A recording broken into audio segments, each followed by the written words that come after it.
যে সরকারি স্কুলের শিক্ষকই হচ্ছে বুয়া, সেই স্কুলে আমার সন্তান কি শিখবে সেটা অবশ্যই ভাবার বিষয়। আজকে চ্যানেল 24-এর অনুসন্ধানে দেখলাম 124টি স্কুলের মধ্যে 14টা স্কুলেই 69 জন শিক্ষকই হচ্ছে ভুয়া। তাদের মধ্যে একজন হচ্ছে রাজমিস্ত্রি, সে কৃষি শিক্ষার শিক্ষক। সে তার স্কুলের নামটাও বলতে পারছে না, অথচ সে শিক্ষক অনেক বছর ধরে। আরেকজন শিক্ষিকা, সে হচ্ছে সহকারী শিক্ষিকা।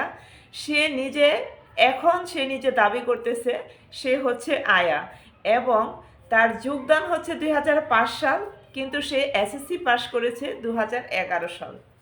ভাইরে ভাই, এত জালিয়াতি মানে নিতে পারছে না।